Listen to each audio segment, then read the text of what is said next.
Welcome to the Garden of Edun. Dami be asking the questions for the answers that you want to hear. All you gotta do is sit back, grab a chair, or listen up while you clean and cook. Take a leaf from the creative's book. These gems open your mind and your heart. Okay, the show's gonna start. Cheese! Welcome to the Garden of Edun podcast, where ideas grow. I'm your host, Dami. Today I'm joined by a very special guest, Mahogani. Mahogani, please tell everyone listening who you are, what it is you do, and why I invited you here on the podcast today. Well, I'm guessing you found me from my Gary Vee interview that I did, Tea with Gary Vee, back in August of last year. I'm an Atlanta-based artist, but along with like abstract works, I also do I've done all sorts of stuff from like flags, which I'm currently working on a couple right now, and X-Men, Logan holding X-23's hand. That was like probably one of my favorites so far. So I kind of vary as far as like what style I paint in, but like I said, based in Atlanta, I'm a single mom. Love my kid, although sometimes I cherish the time away from her as well, like any other normal parent. That's pretty much me. People think I'm interesting. I'm just a person. I would say so, because I've been following you since you made that appearance on that Gary Vee episode, and I love the way like your content seems mad spontaneous, but I love it. Like it seems like very genuine and authentic. Oh yeah. And so like every now and again when I see it, I'm like, yeah, go on, Mahogani, yeah, show them. Like you add a few little like fun elements. Like I think there's a video of you getting cake from a shop and you're just like bouncing. Yeah, I did that for the owner. She's a Black-owned business, and she's managed to stay open throughout the entire pandemic, and she lives dangerously close to my house. Like the woman it's less than half a mile, less than half a kilometer. So it's extremely close. Like I could walk there if I wanted to. It's bad. But I'm there all the time. All the time. She makes these little sweet potato pies that I absolutely love, and I'll like eat before I go work out. But I was like, hey, like let me make you some content or whatever. So whenever I have time and I'm in there, I'll make her something. But yeah, it'll go from that to workout to me painting art alive, all sorts of stuff. But yeah, it's definitely varied for sure. Yeah, definitely. I think as well, like it's very congruent, because when you like going back to the Gary Vee episode that you jumped on, like you always notice the standout characters. Like for me, I also have done like a podcast with Kristen, if you know. Oh, I love her. Yeah, she's great. Yeah, Kristen was sick on that episode, and we had a really good podcast together. But I think one of the standout things is like those characters that just come on and inject something, like bring that some energy, bite into the program. And you were one of those people. Like I noticed how like charming and vibrant you were, and you kind of just gave no fucks really. You were just being you. It was sick. Yeah. Everybody remembers a little infamous banter, like, you listen to me. No, you listen to me. No, you listen to me. Yeah. Yeah. From it came the podcast idea, which he was like, yo, you're more than welcome to do Mornings with Mahogani, but this ain't it. I'm like, I think I should actually. Yeah, definitely. I even found the story you told about you being in the cafeteria, or what we call canteen. Oh my God. And being laughed. Yeah. Yeah, and I thought that was really insightful how you said you were being laughed at, and in that moment you realized, yeah, I can handle this. Because a lot of people, like even myself, when I was a kid, so going back a couple decades now, which is scary to say, but stop. I'm about to be 30 in May. You can't be older than me. Just I'm 20. How old am I? I forget these days. I think you forget how old you are. It's okay. I think I'm 28. But when I was I think 6 years old, I really loved Michael Jackson. So I practiced all his dance moves. Like my parents had all his videotapes, so I would like practice moonwalking. I practiced like I'd always try and fail doing that smooth criminal lean, and all the other little moves like the and etc. etc. etc. So it was my 6th birthday party, and I told my mum and dad that I wanted to perform for everyone at the party. Okay, you're So I remember, bold. yeah, I thought, right? I thought. So Oh no. there was a point in the party where like the music stopped, and then my mum like took my hand and then took me in front of everyone, and then she pressed play on a Michael Jackson tune, and in that moment, everyone's just staring at me, and then my mum's looking at me like, "Go on and dance." And in that moment, I just bottled it. And I just remember being like, "Oh shit, all these eyes on me. Oh my God." And then like with my nervousness, people started giggling and laughing. I remember I ran all the way up to my bedroom and just started crying. Yeah. Yeah. Oh no. I hate hearing about experiences of stage fright because I just don't get it. I really don't. I only get it when I'm in the moment. But like I would get up because I used to be over like a young adult ministry at my church, and it'd be like a congregation of like 200 people, and I'd be up there and I'd own it, and like I would be nervous right when I was talking, but not beforehand. It's been like that even when I did dance, honestly. Like everybody would be like nervous and freaking out, like, oh my God, the recital's tomorrow. I'm like, okay, so then we got another one Saturday and another one Sunday. Yeah. So what? But yeah, no, I don't know. It's something I shook very, very early on. Yeah. Yeah. So was it just something that you just naturally responded that way? Yeah. I was just like, okay, I like this. This is cool. Yeah. I can do this. Yeah. That's so sick. I can't lie, I'm kind of jealous of you because I wish I could be that. I wish I could be that brazen with it and just be like, yeah, all right, I can flop in front of everyone. I don't know. Like the way I see it is, you don't realize how much people want to hear from you until you put yourself out there. And then you'll get that response of, wait, oh my gosh, can you do that again? Or, hey, can you post it? Or, hey, can you do this again? Or, whether it's something motivational that you're talking about, whether it's you're on stage, whatever, it's, if you put yourself out there, I believe we've touched on this before when we've talked about, the more bait you throw out there and the more ways you put yourself out there, that's how it'll kind of people start seeking you out to do certain things, maybe coaching or, just being on a podcast interview, but it only leads to more opportunities, I feel.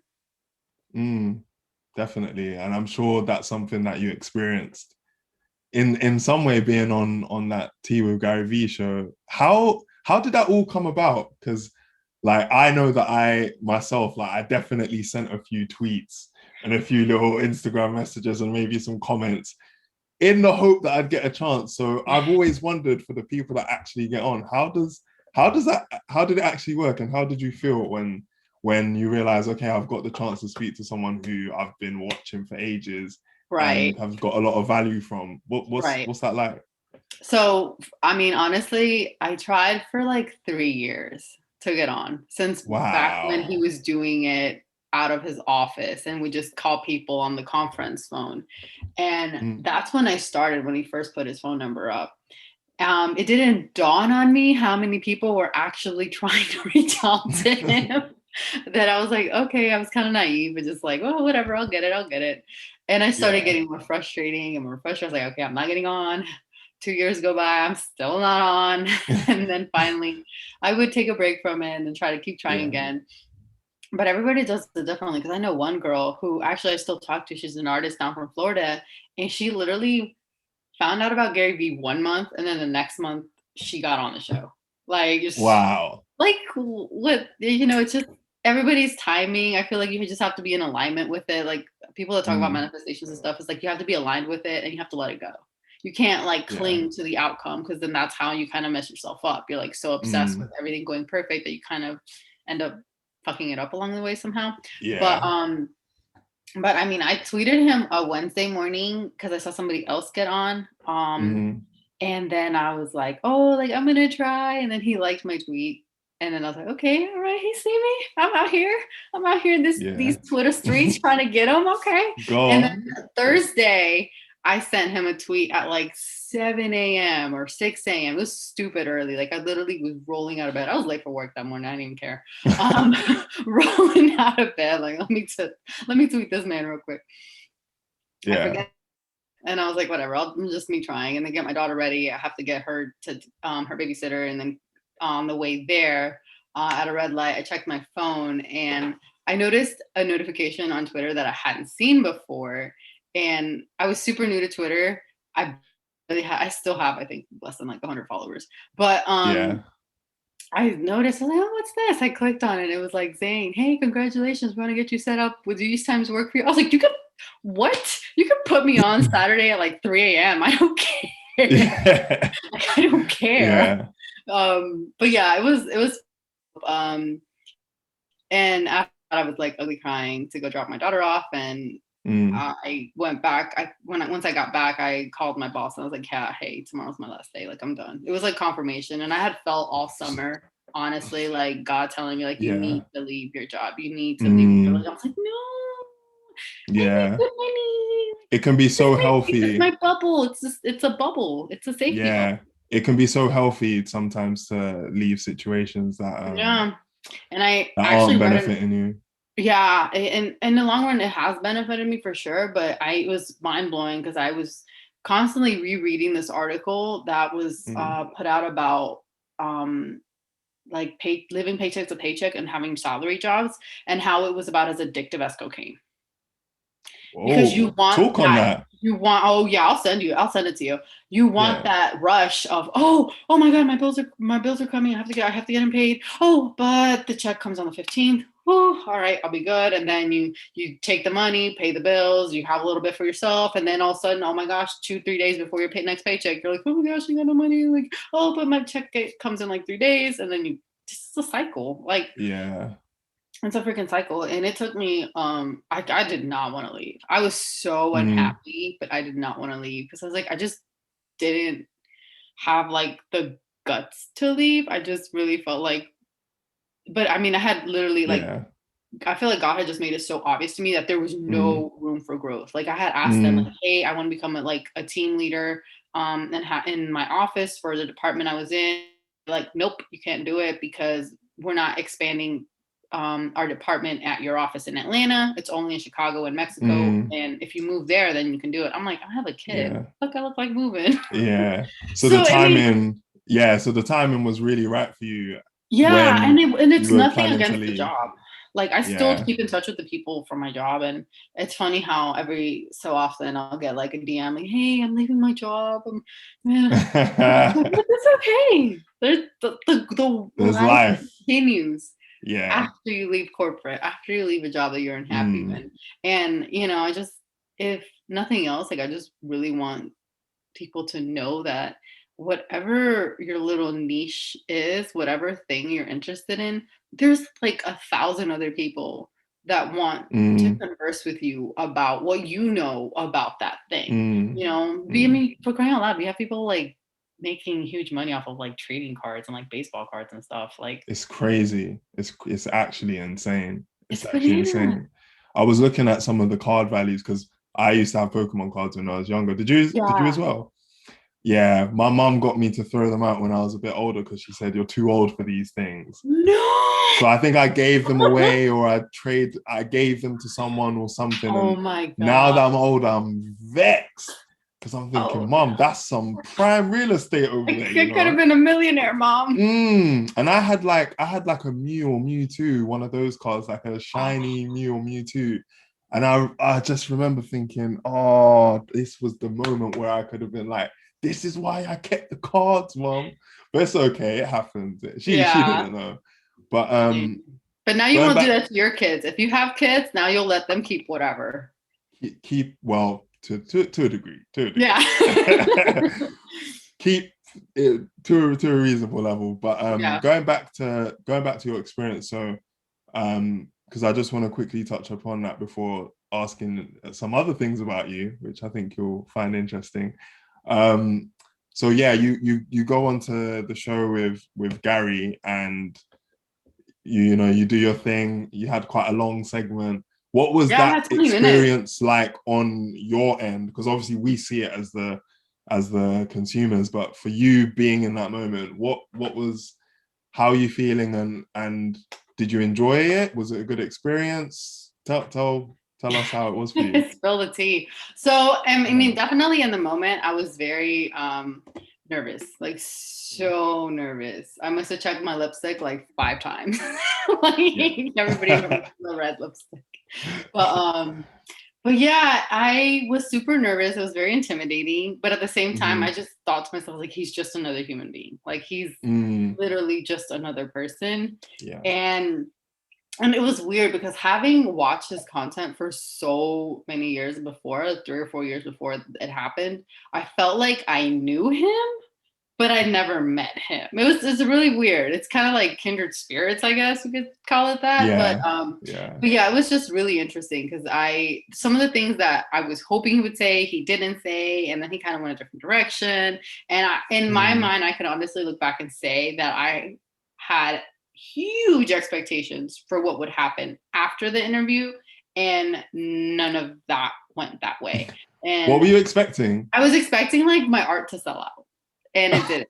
Nobody bought my art from the show. I got a lot of friends and I got a lot of like followers, if you will, like on Twitter and on Instagram, but no, nobody bought my art because of it. And then trolls came for me for God knows what stupid reason. You spoke about that even before. I mean, it even got so low to the point where somebody made a comment about me being a single mom. And I'm not gonna go into what they said, but it was just unnecessarily nasty. Like, who the fuck are you? I know you mentioned it yesterday when we spoke in build up to doing this show, and I was quite surprised that you said that you actually noticed the trolls coming more. Oh yeah. What like, and I know you mentioned for the girl who was an artist from South Africa that she got him too. That too. Yeah, she's less than 16 years old. I think she's underage. She's underage, I believe. Yeah. But she had him. It happens to everybody because it's like there's people online that are nasty just to be nasty, that are trying to get a rise out of someone else because their life is just so pathetic. And I really feel sorry for them. Like, it's saddening that it's like that, and that's how you get like your ego stroked by making somebody else feel bad. But it's like, who is that serving? Like, nobody. The world's nasty enough as it is. We got enough shit going on. We don't need to be like, if you have nothing nice to say, just don't say nothing. You know? Yeah. I always find the life of the trolls interesting because it's like, if you boil it down, they're wasting their lives shitting on someone else continuously. Yeah. And it's like, have you asked yourself why you're doing that? Like, why you're spending time doing it? And I know on the other end of it, or I haven't really experienced trolling to that degree myself yet. But I imagine that it's still not, even knowing that, it's still hard to receive that kind of, those messages and that kind of hate. So how did you deal with it? Did you just ignore them? I mean, honestly, like after the interview, I feel like I had like the worst, Brene Brown calls it vulnerability hangover, where I literally feel like all the skin off my chest had been ripped off and my heart had been put out there for the world to see, and people were just kicking it and tossing it and hugging it, but then maybe kicking it and tossing it. You know, some people were nice, but then some people were nasty, like I said. But I mean, for the people that were nice, it was great because I got a lot of DMs, really, really positive ones. A lot of my circle here in Atlanta and like my friends in Chicago watched it and they were like, oh my God, like I'm so proud of you. Like, you're doing amazing. This and this. It was really encouraging to an extent, but I feel like with that having been my first time in such a public area, I was not ready. And like there's a saying, like, God will only give you what you can handle. Like that was it. Like had I blown up from 200 followers to like over 1,000 on Instagram, I would have lost my mind with all the DMs. Comments. And thankfully I only got like 200 followers and I kept it at that. I got more followers from a video going viral this past month when I was on TikTok where I was doing a Mexican flag. And it's funny because I posted that same video on Instagram Reels with different sound, different music, and it didn't even get like a 700 views on Instagram. And on TikTok it got like, it's at 352,000 views. I think I saw that one actually, where you're hey, this is on your For You page, please keep watching. Yeah, that's my daughter in the background. It was interesting because from that was thousands of comments. At that point, I feel like I had built up enough momentum and self-worth, self-esteem that I could handle like more people coming at me. And I was kind of like, all right, let's go. What trolls coming? And it was literally like no trolls. Maybe one person asked something about the painting that I was a little insecure about, and I knew I had kind of like fudged up a little bit. But I was like one person out of like literally thousands, and they weren't even like I was so blown away. And then all the commission requests that I've got, and I've literally like like waiting for that to dry, and then I have like one more to make. So yeah, multitasking, love it. Oh yeah, love it, on your grind. Coming back to you then, more specifically, because that's kind of what I really want to get into. What made you start producing art, and was it something that you were doing from a really young age, or is it something that in your adulthood you kind of went into to express yourself and then realize, oh, I'm actually really good at this? What's the story behind that? So, I mean, I think most artists usually end up, that I've met at least, end up saying, oh, it's kind of been in my life all my life. And it has. Like ever since I was in fifth grade, I attempted to draw like the old English letters because, you know, I was Mexican living in a rough part of Atlanta, and why not try to be a little chola and make some old English letters? But I was surprised that my classmates were so bad at theirs, and I was more accurate with my depictions of the letters, and I was baffled. I was like, why are you guys, like, I didn't think, oh, I'm so great. I thought, why do y'all suck? Yeah. So bad? Like that was literally my thought process. Yeah. And I just remember like they were like circled around me, like it was like 5 friends at the time, circled around me, like trying to figure out like if I had somebody else draw the letters, and I just came to school and showed them off. And then literally in their faces, I took the alphabet that I wrote out. I think it was like A through G or H, and I crumbled it up and like threw it in the trash, and I missed. Somebody went and grabbed it, like, why'd you throw that away? Because I had the order of the letters wrong. I could just do another one. It's fine. and they were just like, what? How could you throw like, this she masterpiece? really did that. Like, yeah. So, yeah. And in high school, I guess a lot during middle school, but I drew in like black and white. I never actually got color pencils. I don't know why. Somebody had pushed me to do it in 8th grade. So the summer of 8th grade, I was coloring and drawing with colors, and that blew my own mind. I was like, oh my god, I just made that, oh my god. And then high school I got an airbrush, and then I started airbrushing t-shirts, and that was like my side hustle in high school. Like if people always knew me, like I always had a t-shirt on my shoulder and like iron press wrist, and I'd go around showing all my friends, like, look, I'm making this for so-and-so. Hey, look, I'm making this for so-and-so. They ain't getting it till they pay, but I'm making this for so-and-so. So yeah, I still actually have a folder of like my invoices. And I made a list of everyone that like ordered shirts from me, t-shirts, pants, shoes, all sorts of stuff. And I kept it, and I go back and like every now and then I'll like look at it, and I'm like, I don't remember not even a third of this stuff.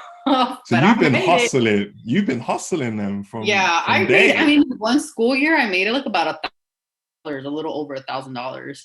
How much? Sorry, how much? About 1,300. I think it was. I know it was for sure over 1,000. Yeah, and just t-shirts, shoes, fucking. If I got a squad of friends, like I have some pictures up. I'll have to go back and share them for Throwback Thursday or something. But yeah, like they were nice. Like I go back and I'm like, man, should get an airbrush again. Bring that old skill back. But I might in the future. We'll see. Yeah. So because one that's quite interesting to hear that you jumped straight onto it. I guess it speaks to your experience in the cafeteria again, because I know for some people, when they start making art themselves, it can be a really hard task for them to start sharing it to others. This was hard for me. Like actually selling paintings, I don't know what self-worth complex I hadn't gotten rid of. It was some sort of block there for me where I just I couldn't bring myself to sell it. And then when I started selling my art, it was I was selling it for like stupid cheap, like really, really cheap. Practically giving it away, and just to justify the cost of like, oh yeah, just needed to cover like my expenses. And you know, it doesn't have to be like that. But I think it was probably really great that I started and I pushed myself just to even do it, because it was actually last year in the spring I started just painting just by myself, just to see, kind of get, you know, my little musa time after working a stressful job in the evening, just put the baby down and I can paint. And I ended up having a breakup. And to try to kind of like find myself and get that peace and get to know myself, spend more time with myself, I painted even more. So I loved it and I kept doing it. And I was like, I always liked doing it. I just, for some reason, always took a long time with paintings. And I was like, well, if I'm going to start an Etsy shop, I need to find like a more quicker way to turn over paintings. And that's when these came about, like the Dutch boards. They look more flowy.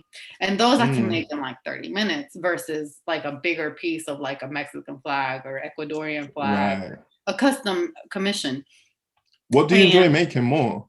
Which type of paintings do you enjoy making more for yourself? I mean, they both have their, it's like, God, I'm going to sound like such a mom. It's like having children. You kind of all love all of them. But no, you can't cop out. You can't cop out. My no, but in all seriousness as well. In all seriousness, I do prefer like the more realistic stuff. Like this, the abstract is like the Dutch pours. I love them. They're great. They're like, especially like when next month I've got my art show in May 22nd. I have to have a lot of pieces. I'm not gonna have a lot of like X-Men original pieces because it's just not realistic for me to sit there and spend all this time on them. But I do love commission pieces, like when somebody requests a piece and I get to hear the backstory. Like I've got somebody right now reaching out to me asking about painting them a castle in Ghana that was one of the holding places for slaves before they brought them over to South America. So I'm like, oh my God, like, yes, like I would love to, because not only do I get to paint it, but I'm in the process of like also doing my own research just so I'm more emotionally connected so I can give it all the right. Because I have one rule that when I paint, I do not paint if I'm angry, pissed off, or stressed. I just can't. I can't, because I've done it. And then something ended up happening with the painting where it was messed up and basically had to like redo it. Oh, that must be so frustrating. I mean, it was, but I kind of felt it coming, honestly. And I almost feel better that I'm going to make it again, because then now it's going to have, oh, my love. Yeah. So, yeah. I mean, it happens. It's just the process of running a business. You know, you're going to end up having things that don't work out. You're going to end up having people, hey, can I get a discount? Hey, can you go somewhere else? Okay, great. It happens. Like if my own family members don't ask me for discounts, why would I give somebody else a discount? Straight up, I hear you. Everyone's got to make a living doing something. So you put a lot of time and effort into it as well, and especially if it's something that's custom and for you know, a specific person. Yeah, you should be well compensated for that.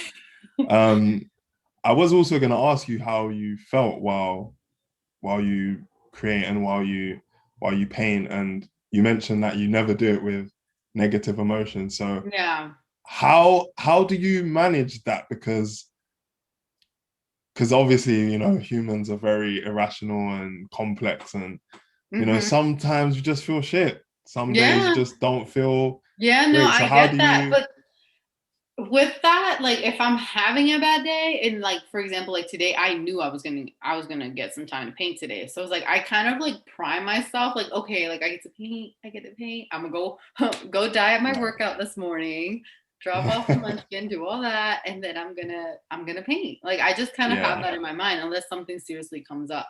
If something comes up and I'm like feeling like shit, I'm not gonna do it. I'll sit down and Yeah. journal.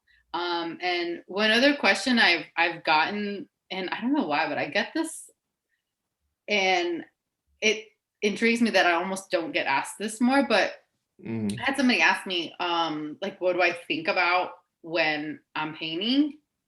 And Mm. the Mm. answer is literally Ooh. nothing. Ooh, let's dive into that. Because Yes, absolutely nothing. I have a feeling that that that what you're experiencing is almost like a meditation, and it's like Yes, a, yes. because It's I have the same thing. mindfulness and motion is what I would consider it, honestly, because Mm, I am literally only thinking about, okay, let me pick up this thread. And then if I got some good jams going, which by the way, I need to probably put it on my Instagram, like please send me music requests, music suggestions, I mean, because that's yeah, literally what I do. Like I'll be jamming to like, and I can listen to the same type of music for like 3 hours. yeah, You're like, I'll listen to 90s boy bands for like 3 hours and just be jamming and painting, or gospel music or all sorts of other stuff. But mm, yeah, I'll get in my zone. And I think that's why I've preferred lately to do more time lapses instead of painting live on Instagram. Just because it's like right, a private moment I have with yeah, painting. And I don't have I mm, set up the tripod, put up the camera, and I'm good. I'm just forget about it. And I just end up painting.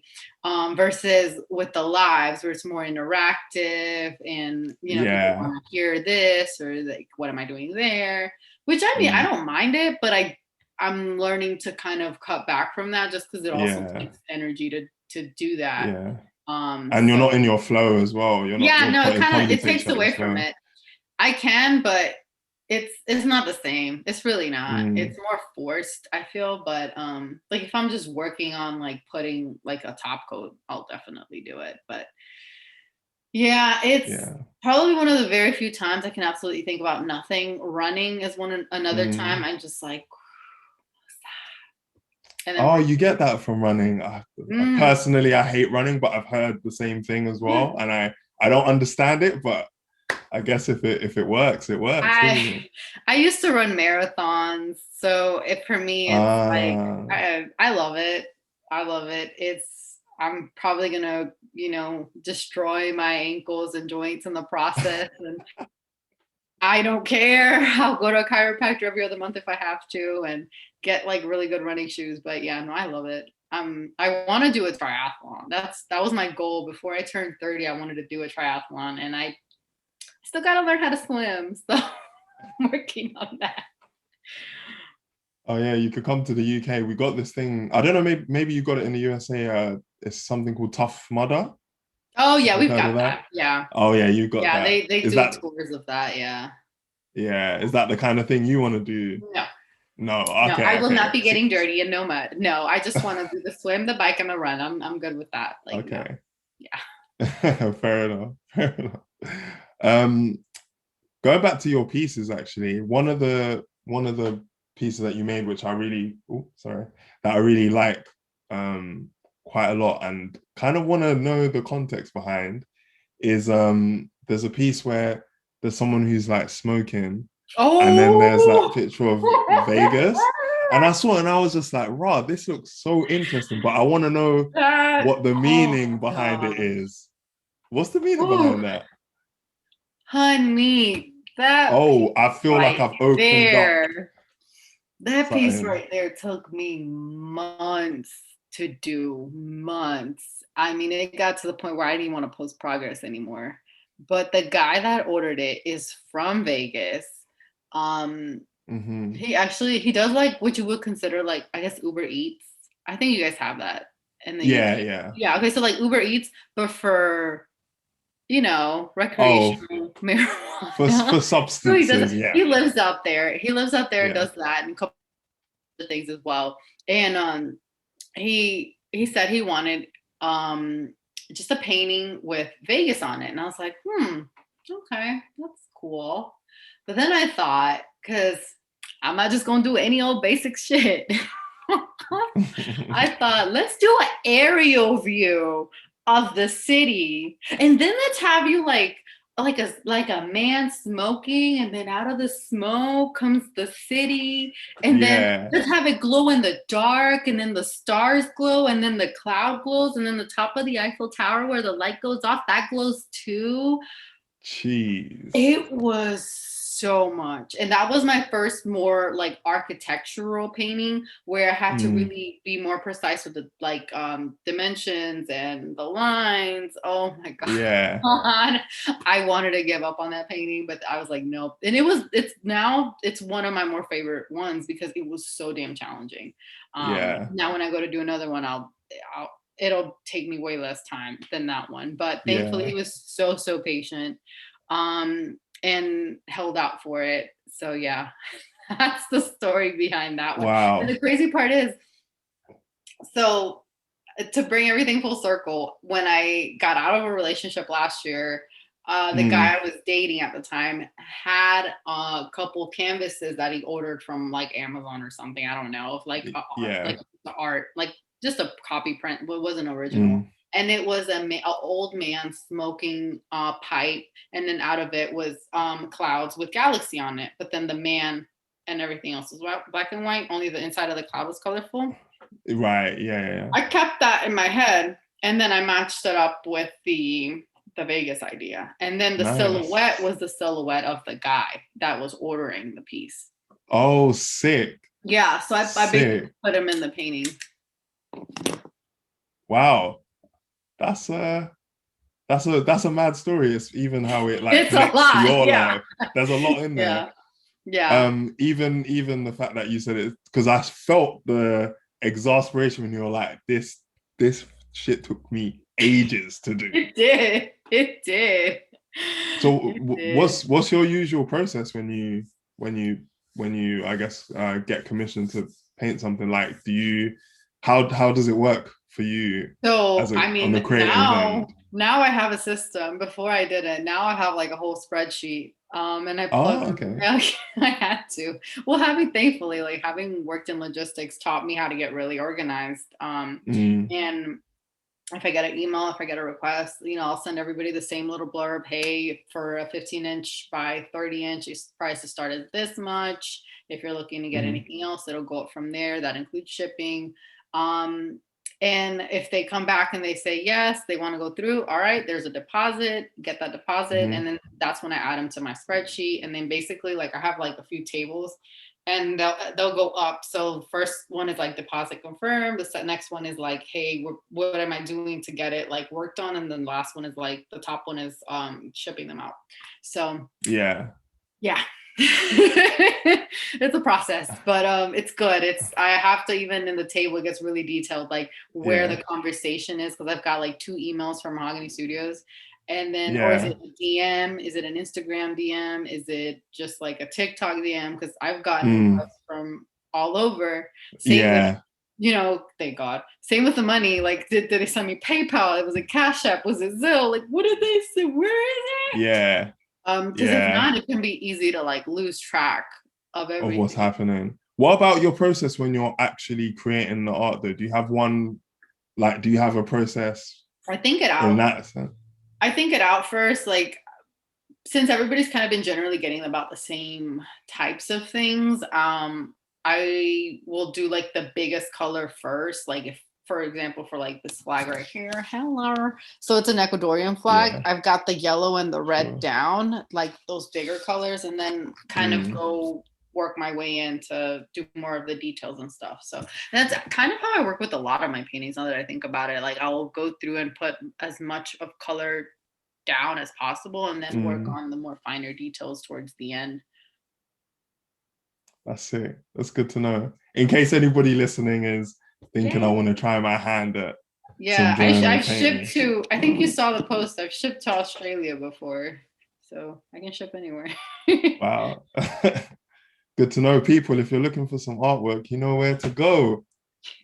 My G Mahogani. Yeah.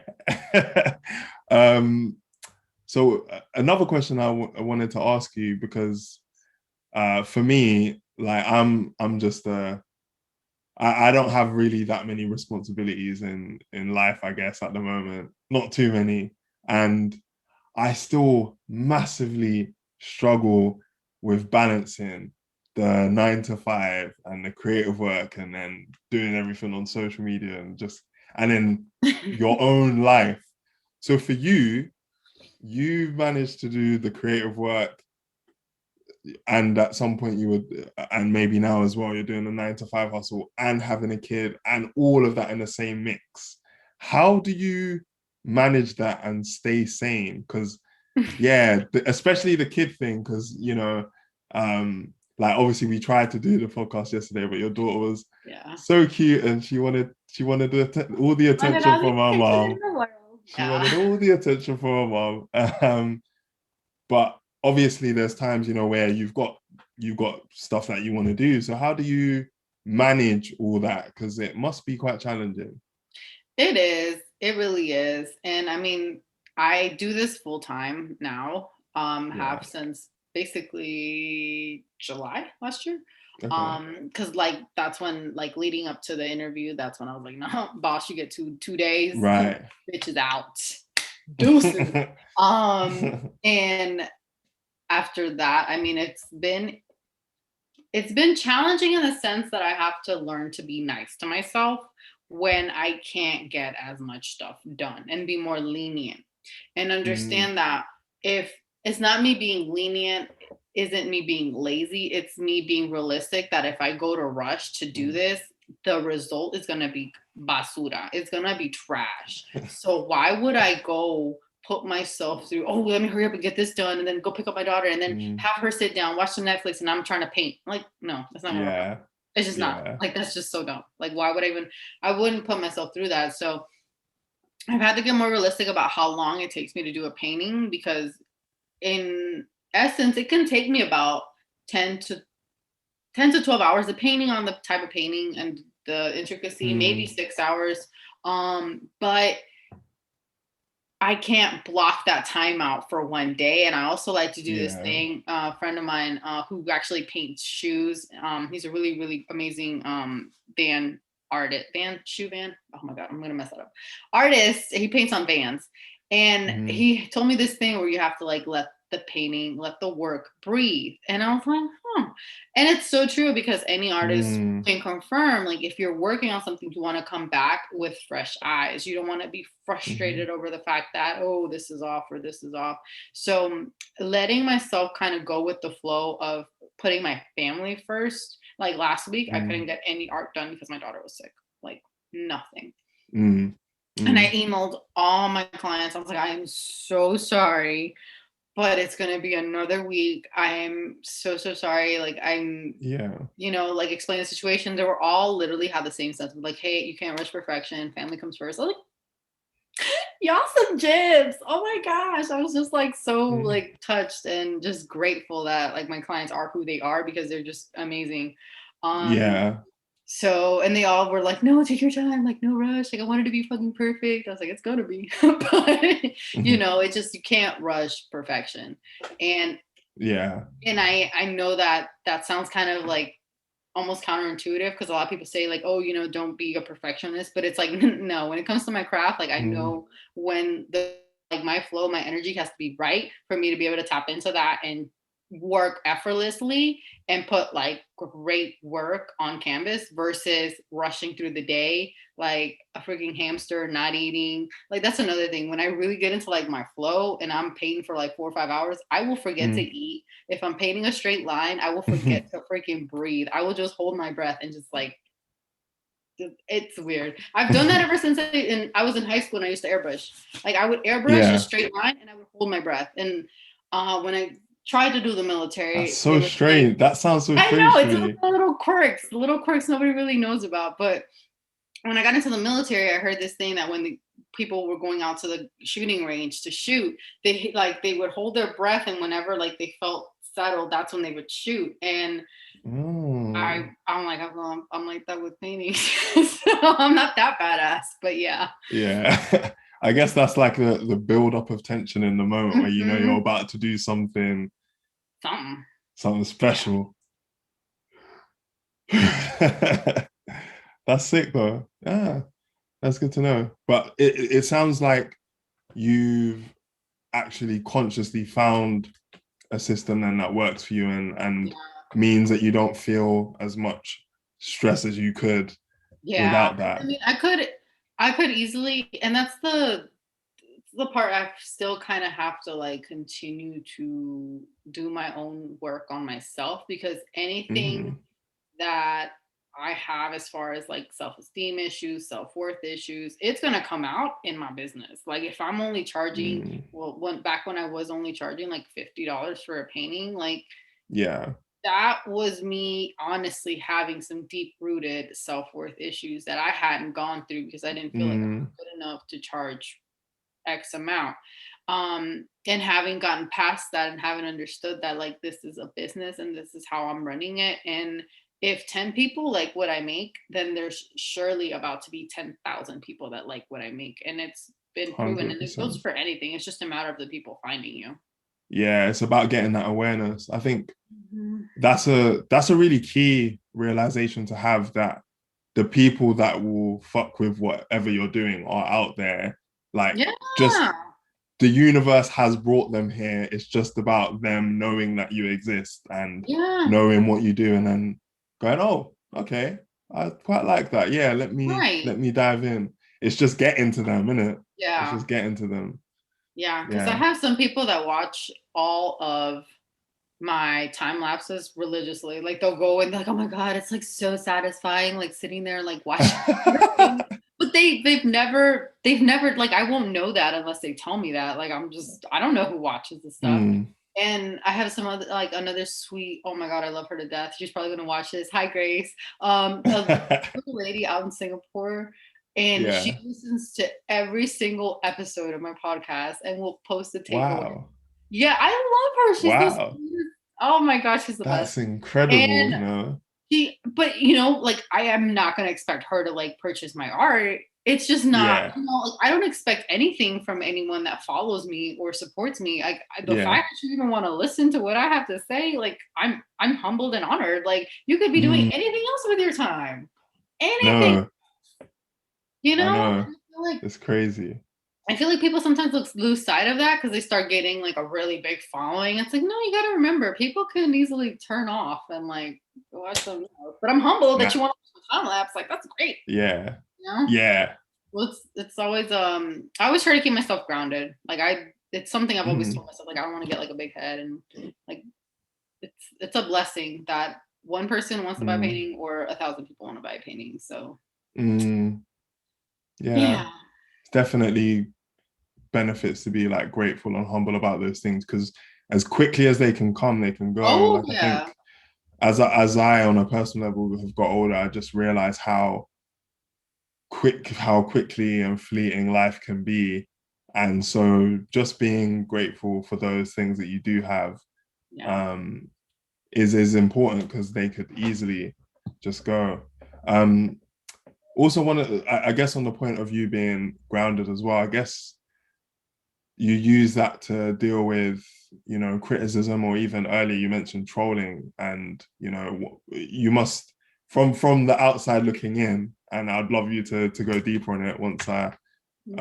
I guess summarize. But one of the things that also drew me to your chat with Gary Vee on his show was when you were talking about, you being in an abusive relationship before, and how much strength it takes to even recognize that's happening and then like get Mhm. out. And it resonated with me because I was in a similar kind of situation, not I guess emotionally, with someone that was, I guess, emotionally abusive, and just knowing how difficult that is, like, that really helped me resonate. And I guess where I'm going with that is, it's how you've developed that strength of character to deal with, to even be able to share that, and know that, you know, that could come back. People could use that against you, and just how you've navigated that, and then also criticism as well, just in general, like how, because I think when you put anything out into the world, art or, you know, things that happen in your personal life, which will help some people, but some people may not take to it. How do Right. you deal, or how have you dealt with that coming back at you? I feel like I've gotten more resilient as far as like getting negative comments and getting trolls, because I've also limited posting about my personal life. I think the interview with Gary Vee was probably one of the more telling ones I've had when I dove into it. Because since then I've really made it a point to kind of heal that relationship and kind of mend the anger that I had towards him. But it's not easy, you know, it's really not. And it definitely does not happen overnight. But with gaining the understanding that who I was then is not who I am choosing to be now is really empowering. Because just because, you know, you can switch from being one person to being, you know, gaining a different perspective and changing the whole course of your life if you choose to kind of walk in that direction. So if you choose to have those boundaries up, and I'm kind of like what I was saying earlier, like I make it a point to, you know, like if I'm working, like it's very important for me to have like the balance with my daughter and like still be able to spend time with her. And I just cooped up in my art studio 12 hours a day. You know, I've got her little setup where she actually draws in her little, I think it's a chair, and she literally uses it as a table because she's so little.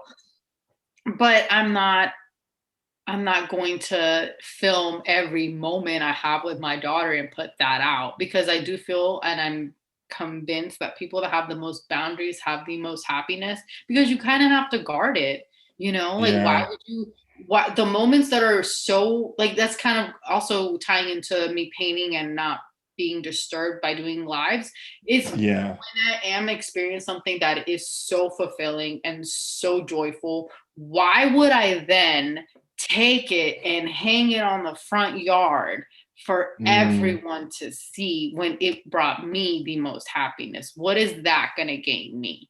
And that, I think, had to be probably one of the biggest lessons of my 20s, is realizing that there is so much good that comes with keeping certain aspects of your life private.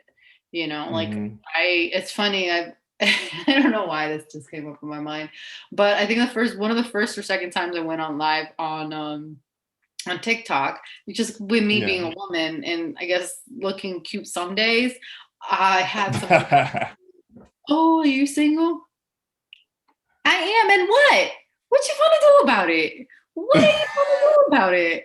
Not a damn thing. Not a damn. What you go? Oh, you'll send me an emoji? Which one? Which one you finna send me? Oh, that one. I've seen that. I've seen that one too. Nope. Okay. So I mean. That's a message to all the man listening out here.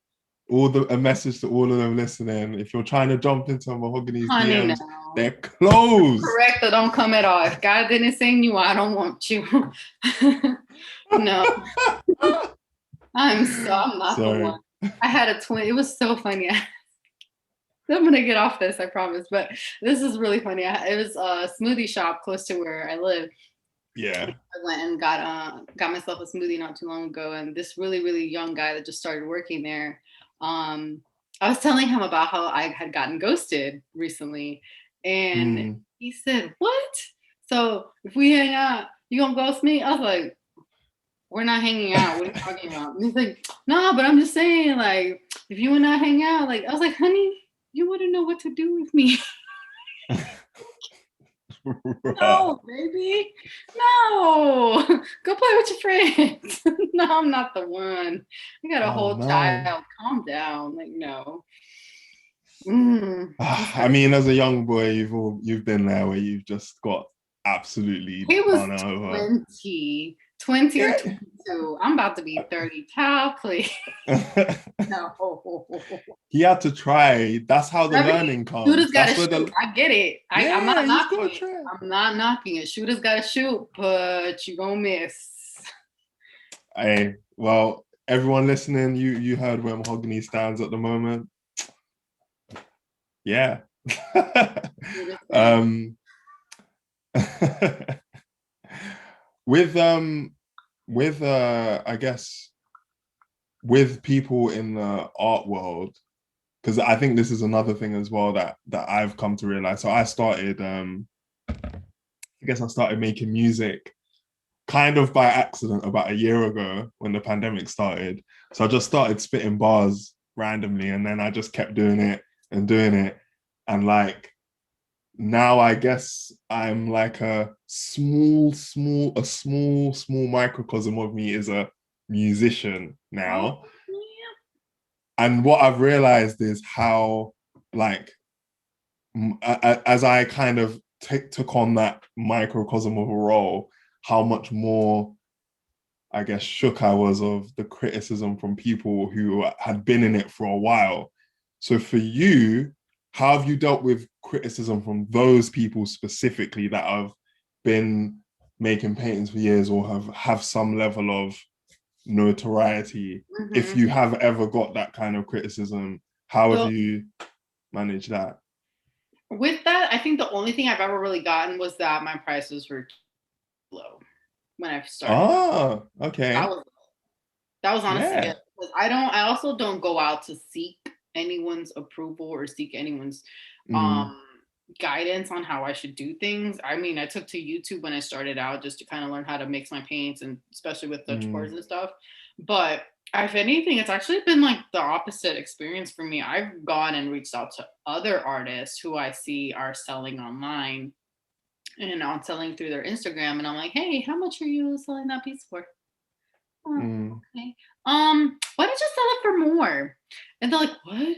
And then I not too long ago, actually probably last week, I got into a really in-depth conversation, and this is gonna be a whole rabbit hole regarding a person of color, a person of just not being white, not having that self-esteem and self-confidence that a person of a Caucasian descent might have. And it's often called white privilege, but having that sense of, well, why wouldn't I charge $300 for a 15-inch by 30-inch piece versus somebody from my culture, somebody being Mexican, we want to give you a deal. We want to give you an offer. Like, want to make it a steal. Like, because for generations, like, that's what my family did. Like, that's what my ancestors, my parents came to this country. It was known that like Hispanics would do the job for less, and that's how you would grow. But then I'm like, I get that, but that's when I had to go and really work on myself and kind of understand why was that so deeply rooted in me. And when I had that conversation with that young man, I put those two together for him too. And I was like, well, the same way a white person might say, oh yeah, I'm going to just charge $300 for it because I said so. Yeah. Like, why nobody teaches us this? Nobody tells you, oh, this is how much you should be charging. It's kind of just basic because there is no, control or regulation on how paintings should be charged. Yeah. I could literally take a painting 2 inches by 2, just a little tiny thing, and I could charge $2,000 for it if I want to. Someone might pay, like someone could pay for it. Right. Yeah. Exactly. And if they do, that's the market. Right. Yeah. Exactly. And it's only worth whatever someone is willing to pay. And I totally went down a rabbit hole, and I didn't want to, but it's bringing up, it's just, to me, it's just really important to understand that if you're having a business and you are running that business, you are the only one that can tell you how to run it, what needs to improve. Yeah. Maybe my paintings were coming out looking one way. And I actually, when I reached out to the young man, I told him, I was like, what do you do for shipping? Like all these little intricacies of running a business that nobody talks about, like boxes. Where do you get your boxes from? Are you paying for every single box? $3 per box? That's going to add up. Like, all these things. And I'm Yeah. just kind of like, I put my feelers out, and every so often I like go and I start trying to look for like other artists. Like, hey, I got some tips if you want them. They're free. So every so often I'll go into Instagram and I'll look for other artists, and I'll just kind of like jam about like paint, what formulas you use to mix them, and shipping, and make sure you have PayPal, Etsy, Zelly, Cash App, Venmo, everything. Like, stuff that I wish I had learned. So I try to pay it forward, if anything, when it comes to me and other artists. That's probably the relationship that I have. And I don't, like I've said, I've used to always tell myself I don't have ears for negativity. I just genuinely don't hear it. I choose not to. Sick. All goes back, it all leads back to the moment in the cafeteria. All goes back there. That was the decision. I'm not taking any of this in.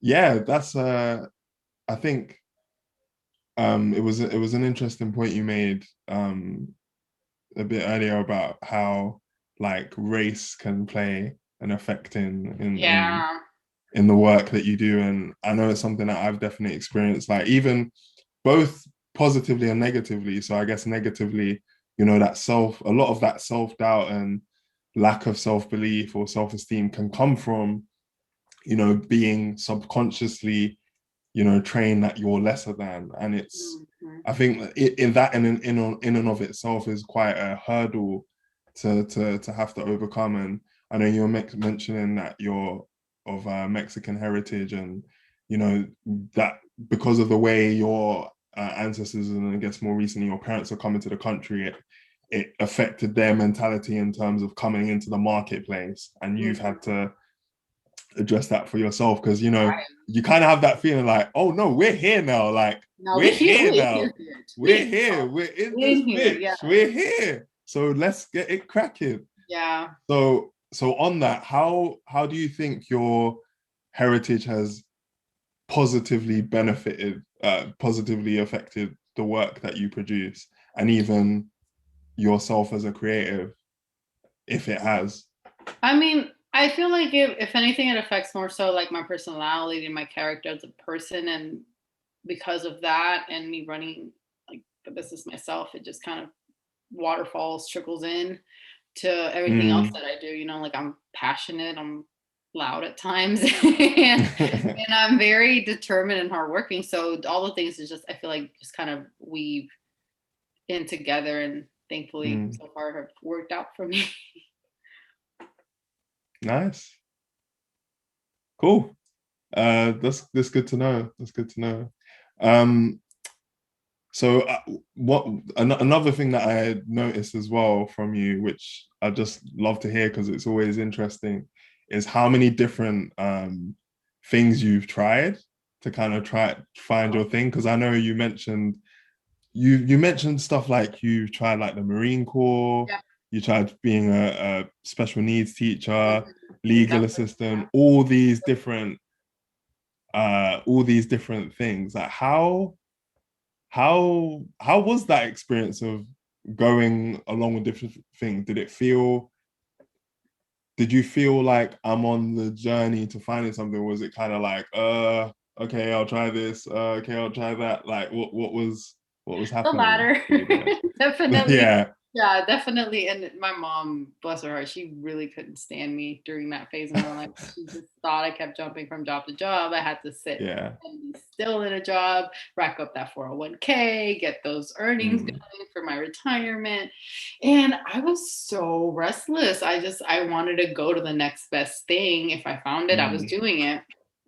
Out of all of those jobs, like, I mean, longest one I had to be, I think it was 4 years, was working as a dance teacher on the weekends. And I absolutely loved it. I'm going to put that on my list of things to kind of manifest this year, because I really would love to go back to teaching. There's nothing more empowering to me to be able to teach a young girl a dance and then take her from thinking that she can dance to like, oh, okay, I'm doing it, to then, oh, I'm on stage and I just did that shit.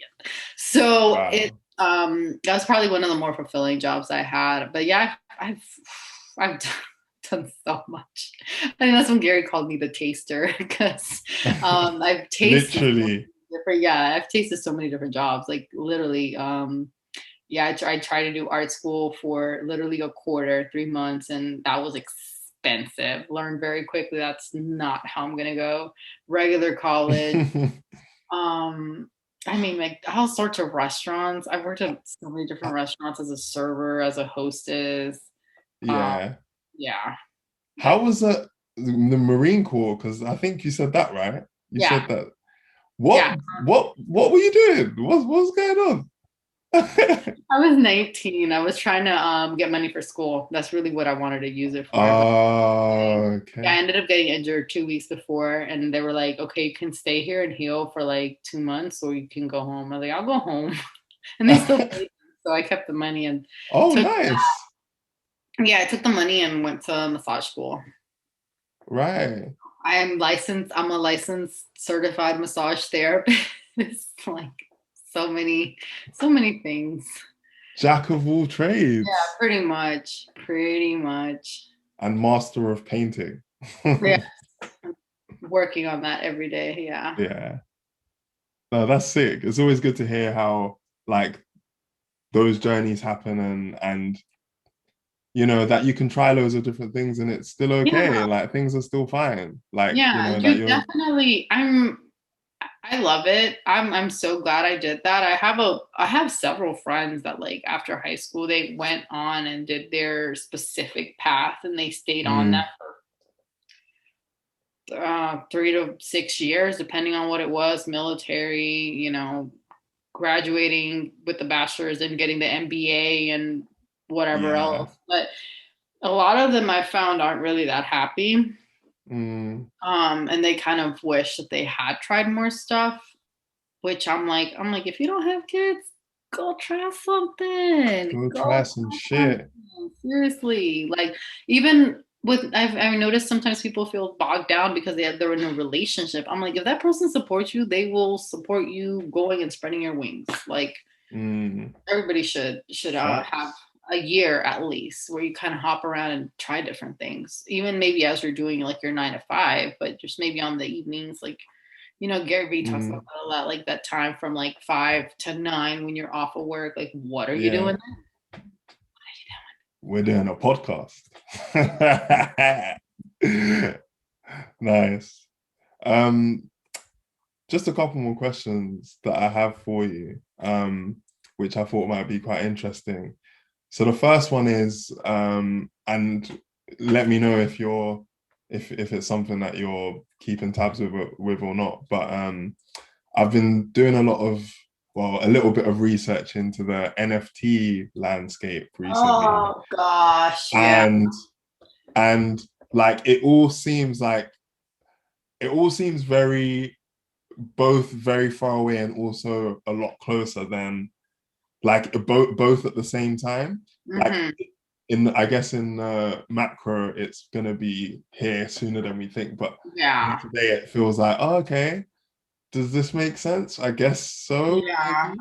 What's been your take on it as an artist? Because I've I heard some don't interesting. know a lot about it. I keep having people Yeah. try to push me to do it. And my thing is, I don't even have a tablet, let alone know how to set up an NFT. It's something I do want to learn more about and get into. But at the moment, Mm, I'm just with the other projects I have, I'm really passionate about. I'm going to kind of stick there. Maybe in the summer, I might pick it back up and continue researching and figuring out how I want to set that up because I do want to get into that. It's just not right now because I had somebody explain it to me and it mm, made sense. But it's one of those things where if I get into it, I want to really know what I'm doing and how yeah. it's going to affect me long term, not just right now. Because you see stuff sell right now for $400 and then get resold in the secondary market for even more. Mm, And I'm like, well, what's like? I don't want to just sell something and then have it just get profited from under me. So that's kind yeah. of something I'm sensitive about, but I just don't. That's kind of why I'm just like, I can see why, but then also the people that sell them and make like millions, those are usually people that are sought after that are making them to begin with. So their repertoire has already been established. It's just now they're doing this new shiny thing. Right. I see you. Yeah, I guess that makes sense. If you've got a lot of things that you're managing, you don't want to stretch yourself thin, stretch yourself thin to take on a whole new landscape. I guess one of the reasons I found it interesting was just because obviously earlier you were talking about how people are charging certain prices and those kind of things, and just hearing the kind of applications that NFT has in terms of like lifetime commissioning for pieces and all these different avenues. And I found that like now people are doing different stuff with it. Like I think Gary Vee is doing one where he's like, you can, if you get it, you get like free entrance to any of his speaking engagements or something like that. But, so now it's like he said, utility. Now you're adding a service more so to just this thing. So it's like this prized key almost that gets you in to whatever the person has given you access to. So yeah, I mean, in that sense, I would be more interested to use it and to take advantage of it and maybe provide something like, hey, like, you know, a free piece from my first show in Europe or something like that. I don't know. Yeah. Into existence. Come on, manifest it. It's coming. Oh, seriously. But other than that, I mean, it's almost like I see it kind of like a fad, but I mean, people felt like that about Bitcoin, and then it's still here. So and it's going up. It is. I'm invested. I'm to the moon. Yeah. Yeah. That's cool. I think in a few years we may be doing another podcast and you'll be like, right, so my NFT thing is blah blah blah blah blah. I know, it'll be in person and I'll be over there with you. Like, hey! Yeah. Oh yeah, you'll be in London for your European show. Yes. Yeah. Speaking on that actually, and it's my final question as we draw the podcast to a close. What do you envisage for yourself in the future as an artist? What do you see being the I guess the headline things for you? Ooh, like how far down the line? Let's say 20. Let's say 10, 15, 20 years in that kind of range. What do you want for yourself? I honestly don't even think that far ahead. I'm just thinking like taking it 1 year at a time. 1 year at a time. Okay. Let's say in a couple years, what would you like to happen? I probably would definitely have at that point like a warehouse, like a commercial space to work out of here in Atlanta. Definitely would have my own home, my personal home. Branching out into doing merch that consists of clothing line. I'm actually going to start selling these if I can find them. They're under my table, but it's like basically like little mini paintings with the stand. And I'm gonna do a couple of those, but that will be like a thing that at some point it'll be like limited series. And what I'm envisioning for that is that when I say, hey, 15 are going up on the website, make sure you log on, like sold out. That's what I'm going for.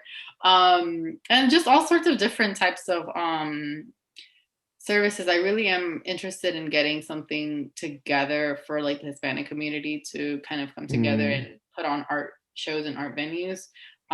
Since I'm still working on establishing myself, I figured it'd probably wait until like later on this year or maybe next year to kind of get that going. But creating a space where Hispanic artists can kind of come together and share their art and have the same types of experiences that I've had with like the Black owned artist groups. And doing that and kind of seeing people spread their little wings and fly. But yeah, then honestly, aside from that, starting a different business, a logistics business, where I already have like the business plan and everything for it. I just haven't done it because I'm still trying to like create really deep rooted roots for this. And that would be, it would be called Familia Logistics. So familia, like a family in Spanish.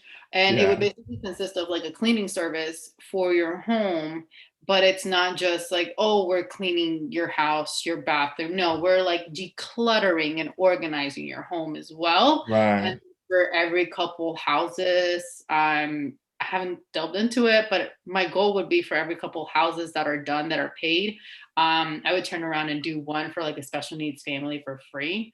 Just Oh, because I noticed wow. that was a niche that people sometimes are embarrassed to even ask for help, but when it's offered to Mm, them, they'll take it. So mm. that's something else I'm gonna do later on. So yeah, Wow. like just gotta get this kind of up and running, and this will be kind of like my free time thing, and like the podcast as well, and the Yeah. YouTube channel, TikTok, and whatever else I want to do. I don't know. Yeah. Wow. Some really big and ambitious visions for the future. I like the You're like I, baffled right now. I I'm love. like, what? There's a lot there, but wow, I'm Yeah, really yeah. hoping you can But it's so manifest it. doable. Like if you put your head down and Yeah. you really focus, it's so doable. Like Mm, I saw something like a meme or something where it was like if you take 6 months, you really focus and you use that time in the evenings to actually work on your craft or work on something you want to do, yeah. ooh, you can get far. You really can. Mm, It's just people underestimate what they can do in a year, but overhype what's going to happen in 5 years. Like what you do right now correlates completely to how you're going to be a year from now. So if what you're doing yeah. right now is not something that's like for example, I worked out today and I'm doing a podcast. Like a year from Yeah. now, I hope to be doing something similar and better to, like maybe lifting more weight. And I picked up a 40-pound dumbbell today. I was like, oh my god, I'm so Yeah. small. Like, oh my god, my little wet noodles.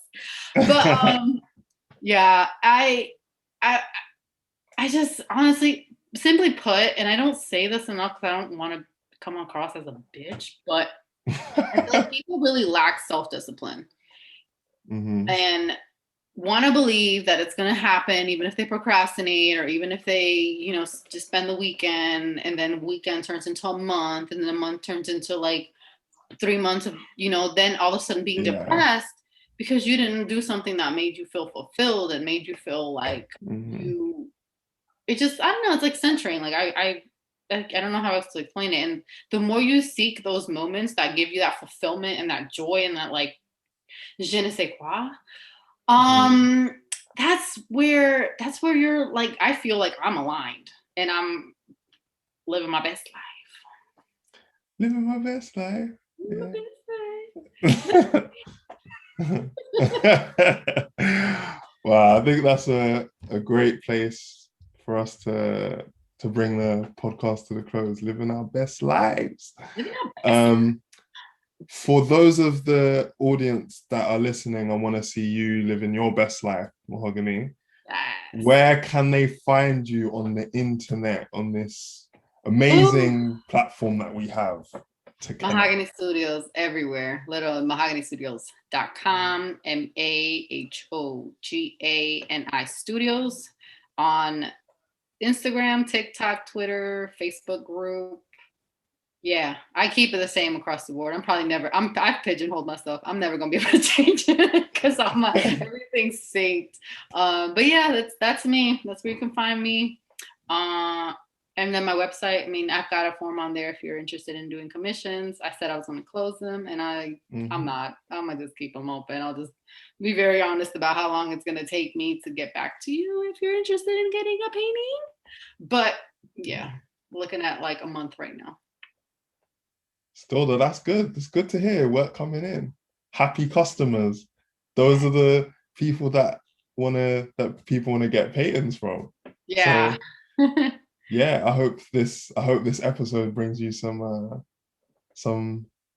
new customers If it does, cool. If not, I will definitely take a DM just saying hi. as well. Yeah, Yeah. defo. Thanks a lot for being part of this podcast episode. It's been a pleasure speaking to you. After all the time that I've been following and seeing your content on the gram and knowing, we'd have a banging conversation, we've done it. I've We've manifested done it. it. So Next no, European thanks. person. Yeah, definitely. For the European show, we got it down already. For sure, yes. Down. Thanks a lot for jumping on, and for anybody listening, thanks for listening. I will see you on the next episode. Take care. Thanks for Bye. having me.